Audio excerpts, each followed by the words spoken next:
শ্রীগুরুর জয়। বৈদিক জ্যোতিষ অনুসারে আমাদের জীবনে বিভিন্ন পশু ও পাখির উল্লেখযোগ্য ভূমিকা রয়েছে।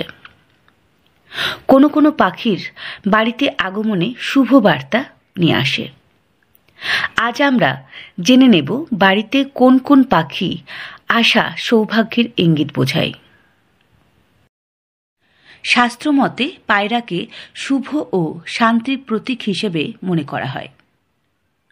বাড়িতে পায়রার বাসার গুরুত্ব সুখ ও সমৃদ্ধি বৃদ্ধি করে।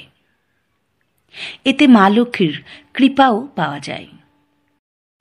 তবে পায়রার বাসা ঘর বা গৃহস্থকে নোংরা করতে থাকলে তা অশুভর ইঙ্গিত বোঝায়।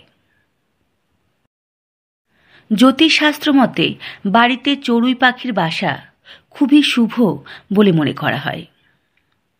বাড়ির বারান্দায় বা জানালায় যদি চড়ুই পাখি বাসা বাঁধে তাহলে তা অত্যন্ত শুভ লক্ষণ। এর হাত ধরে মা লক্ষ্মীর কৃপা আসে। চড়ুই পাখি বাড়ির পূর্ব দিকে বাসা বাঁধলে তা শুভ সংকেত বোঝায়।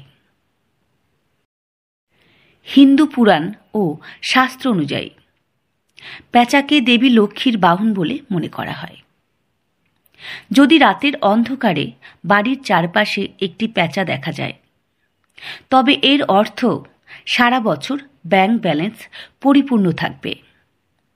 বাড়িতে পাখির বাসা তৈরি করতে দেখলে বুঝতে হবে আর্থিক অবস্থা আরও মজবুত হতে চলেছে। শাস্ত্রমতে বাড়ির চারিপাশে একজোড়া টিয়া পাখি দেখতে পেলে বুঝতে হবে খুব শীঘ্রই আপনার ভাগ্য খুলতে চলেছে। এমনকি বিবাহিত জীবনে গভীর প্রেম বৃদ্ধি হতে চলেছে। এটি তারই ইঙ্গিত বোঝায়। বাড়িতে ঘুঘু পাখি বাসা বাঁধলে অত্যন্ত শুভ ও সৌভাগ্যের প্রতীক বলে মনে করা হয়। সুতরাং বাড়িতে পাখির বাসা বাঁধলে কখনোই তা ভেঙে দেওয়া উচিত না, কারণ গৃহে তাদের আগমন থেকেই সৌভাগ্যের সূচক হয়।